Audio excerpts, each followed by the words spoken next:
विधानसभा और विधान परिषद में क्या अंतर है, ये बिल्कुल सरल भाषा में हम समझेंगे। तो सबसे पहले ये समझ लेते हैं ये कहाँ होती हैं ये और कितनी होती हैं, ये हमको समझना बहुत जरूरी है। सबसे पहले ये समझे कि लोकसभा और राज्यसभा ये जो दोनों होती हैं वो देश का प्रतिनिधित्व करती हैं, यानी कि ये देश की सरकार चलती है यहाँ से, यानी कि केंद्र सरकार लोकसभा और राज्यसभा से चलती है। तो ये दोनों ही जो है वो पूरे देश में केवल एक होती है, एक ही लोकसभा होती है और एक ही राज्यसभा होती है। जबकि विधानसभा ये राज्यों में होती है, यानी कि हर राज्य की अपनी एक विधानसभा होती है। किसी भी राज्य का नाम ले सोचे मन में, उसमें एक विधानसभा होगी, केवल केंद्र शासित प्रदेशों को छोड़कर वहां पर राज्यपाल शासन करता है। जबकि विधान परिषद की हम बात करें तो वो जो है केवल देश में केवल 6 राज्यों में ही विधान परिषद है, जिनके नाम है बिहार, महाराष्ट्र, कर्नाटक, आंध्र प्रदेश, तेलंगाना और उत्तर प्रदेश। तो केवल इन 6 राज्यों में ही विधान परिषद इस समय है। अब देखिए इनके मेंबर्स क्या कहलाते हैं। लोकसभा का जो है लोकसभा सदस्य का चुनाव आम जनता द्वारा होता है। इसके जो सदस्य होते हैं वो एक संसदीय क्षेत्र से चुनकर आते हैं, तो इसलिए इनको लोकसभा सांसद कहते हैं या इनको एमपी भी कहा जाता है, यानी कि मेंबर ऑफ पार्लियामेंट। जबकि राज्यसभा के जो सदस्य होते हैं इनका अप्रत्यक्ष चुनाव होता है, ये प्रत्यक्ष जनता द्वारा चुनकर नहीं आते हैं, इनको राज्यसभा सांसद कहते हैं। साथ ही इनको भी एमपी कहा जाता है, इनकी मेंबर ऑफ पार्लियामेंट। इनके पार्लियामेंट में लोकसभा राज्यसभा दोनों ही शामिल हो जाते हैं। तो कोई लोकसभा का सांसद है या राज्यसभा का सांसद है तो उसके लिए नाम के आगे स्पष्ट लगाना पड़ता है, या राज्यसभा एमपी है। जबकि विधानसभा जो कि राज्य में होती है तो इसके सदस्यों को विधायक कहते हैं। इसका भी चुनाव आम जनता द्वारा होता है और इसके सदस्यों को हम एमएलए कहते हैं, यानी कि फुल फॉर्म है मेंबर ऑफ लेजिस्लेटिव असेंबली। जबकि विधान परिषद इसके सदस्यों को हम एमएलसी कहते हैं, यानी कि member of legislative council. Vidhan Parishad के जो सदस्य होते हैं उनका चुनाव भी अप्रत्यक्ष चुनाव होता है, वो आम जनता द्वारा नहीं चुने जाते हैं। तो फिर कैसे चुने जाते हैं ये चीज हमको समझनी है कि लोकसभा की जैसे हम बात करें तो देश की जनता आम जनता द्वारा इनको चुना जाता है। एक लोकसभा क्षेत्र से एक सांसद चुनकर आता है जिसको हम लोकसभा एमपी कहते हैं। तो चूंकि आम जनता द्वारा चुना जा रहा है इसलिए इसको निम्न सदन या हाउस ऑफ पीपल कहा जाता है या लोअर हाउस कहा जाता है। जबकि राज्यसभा को जो है वो अपर हाउस कहा जाता है, यानी कि काउंसिल ऑफ स्टेट्स इसको कहा जाता है। इसके जो सदस्य होते हैं वो एमएलए द्वारा चुने जाते हैं, यानी कि एमएलए कौन, जो विधानसभा में विधायक होते हैं राज्यों के।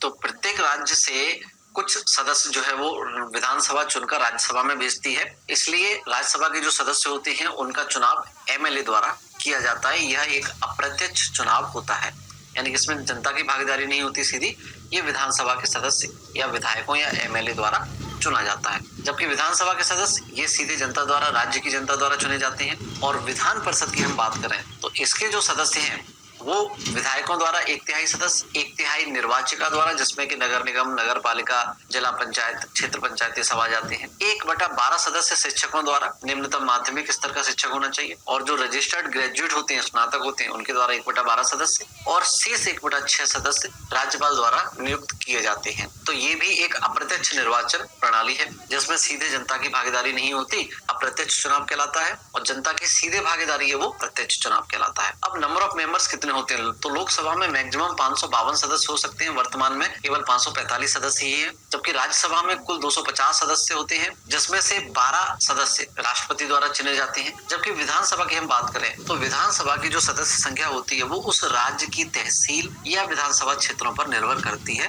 कि कितने वहां पर विधानसभा क्षेत्र हैं, तो उतने ही वहां से विधायक या एमएलए चुनकर आएंगे। जबकि विधान परिषद की बात करें, केवल 6 राज्यों में विधान परिषद है, तो जैसे यूपी की बात करें तो वहां अधिकतम 100 सीटें हैं। इस प्रकार से जो संख्या सामने लिखी गई है तो अधिकतम संख्या ये होती है। इसके लिए एक नियम ये है कि किसी भी राज्य की विधान परिषद में जो अधिकतम सदस्य संख्या होगी वो विधानसभा के सदस्यों का 1/3 होगी या न्यूनतम 40 होगी, 40 से कम नहीं हो सकती, या 1/3 होगी या 40 से अधिक होगी विधान परिषद की सदस्य संख्या। फॉर एग्जाम्पल हम देखें कि अगर विधानसभा में 120 सीटें हैं तो इसका 1/3 अगर आप ज्ञात करेंगे तो 40 प्राप्त होगा, यानी कि 1/3 होगा या न्यूनतम 40 से ज्यादा होगा। अब इनका कार्यकाल कितना होता है, तो लोकसभा के जो सदस्य होते हैं उनका कार्यकाल 5 वर्ष होता है। और लोकसभा जो होता है वो एक अस्थायी सदन होता है, यानी कि 5 साल तक फिक्स कार्यकाल नहीं है। अगर राष्ट्रपति चाहे तो प्रधानमंत्री की सलाह पर इसको भंग भी कर सकता है 5 साल से पहले। जबकि राज्यसभा के जो सदस्यों का कार्यकाल होता है वो 6 वर्ष होता है और राज्यसभा एक स्थायी सदन है, यानी कि ये कभी भी बीच में भंग नहीं होगा। बस इसमें क्या होता है कि हर 2 साल बाद 1/3 सदस्य इसके रिटायर हो जाते हैं और नए 1/3 सदस्य चुने जाते हैं। तो हर 2-2 साल में इसमें अप्रत्यक्ष चुनाव होता है, जिसमें नए 1/3 सदस्य आते जाते हैं और इस प्रकार से जो है राज्यसभा